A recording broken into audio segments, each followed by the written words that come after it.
Welcome back, focused learners. Today, we're skipping the generic horoscopes and we are completely demystifying the actual cosmic mechanics behind an enduring, celebrated career.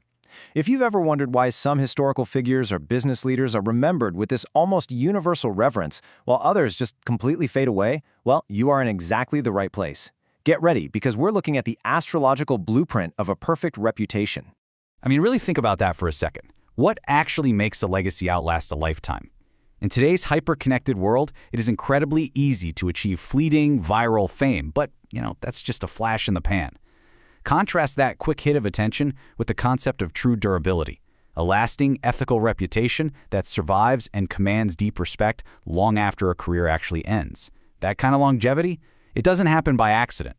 Okay, let's dive into this. It all anchors on one incredibly powerful word, Amala. This is a Sanskrit term, and it literally translates to pure, spotless, or free from stain. In Vedic astrology, Amala Yoga points to the potential for a completely unblemished public life. It's basically the astrological signature of someone whose public record is remarkably clean, whose actions are virtuous, and whose good name is practically bulletproof. So here is our roadmap for today's explainer. We'll cover the spotless reputation, the cosmic blueprint, 3 flavors of legacy, a necessary reality check, and finally, strengthening your stars. Let's get to it. Section 1. The spotless reputation. It is absolutely crucial to understand right off the bat that Amala Yoga isn't simply a wealth-generating combination. There are plenty of other yogas for that. This is about the incredibly rare alignment of professional success and deep moral integrity. It's about achieving the absolute heights of your profession, but keeping your hands entirely clean while doing it. As Astrometric perfectly captures, it's a reputation built on genuine merit rather than manipulation.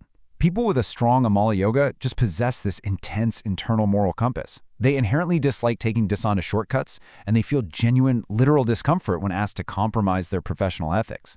That consistent, day-in, day-out self-correction is exactly what builds this unblemished public record.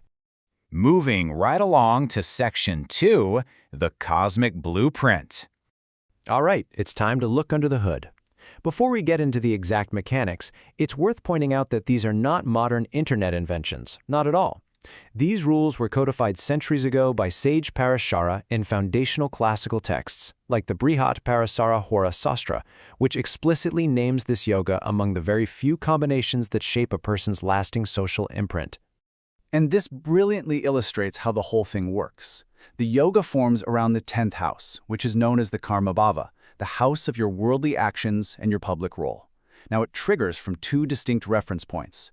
If it forms from the ascendant or the Lagna, it manifests really strongly in your worldly actions, bringing massive material success and professional recognition. But if it forms from your natal moon, well, then it ties directly into your emotional center, bringing deep societal reverence and true emotional satisfaction from your public contributions. Both variations are incredibly powerful. So, what's the actual rule here? Amala Yoga is formed when a naturally benefic planet, and we're talking specifically Jupiter, Venus, or Mercury, is placed in that 10th house. And here is the kicker: it must be entirely free from malefic influence. It is absolutely vital to note that natural malefics, like Saturn or Mars, simply cannot trigger this specific yoga. Even if Saturn or Mars rule excellent houses in your specific chart, they just don't produce that spotless quality that Amala requires. It has to be a natural benefic, no exceptions. Section 3. 3 flavors of legacy. Because there are 3 distinct natural benefics that can form this yoga, we've got a really cool rule of 3 at play here. The specific planet completely changes the flavor and the domain of the legacy. First up, we have Jupiter, or Guru. When Jupiter forms Amala Yoga, it produces a reputation carrying heavy moral weight and intense public reverence. This is the legacy of the wise leader, seen in fields like law, philosophy, teaching, and philanthropy. Think of figures like Mahatma Gandhi or Warren Buffett, leaders whose expansion and success are just deeply, inextricably tied to an ethical, principled path. Next is Venus, or Shukra. If Venus creates the yoga, the legacy is built on aesthetic accomplishment and just massive public appeal.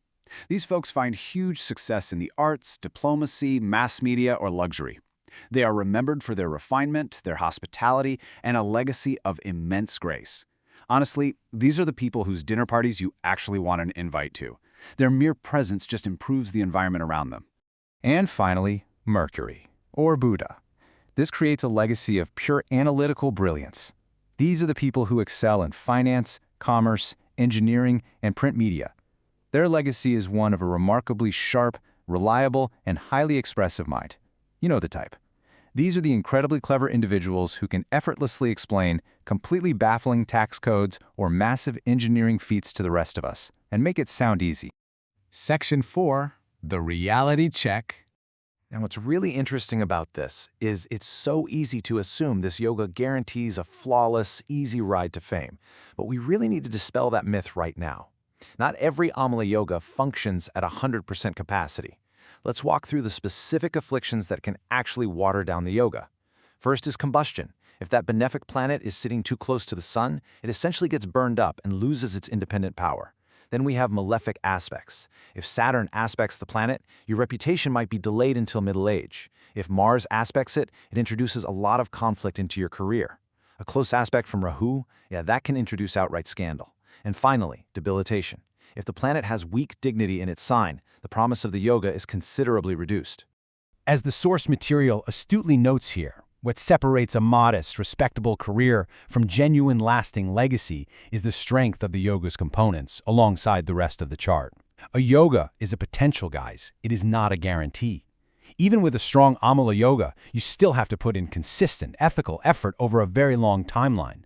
In fact, the most visible results of this yoga often don't truly ripen until the person enters their Vimshotsari Mahadasha, which is the specific, unfolding planetary time period of that exact benefic planet.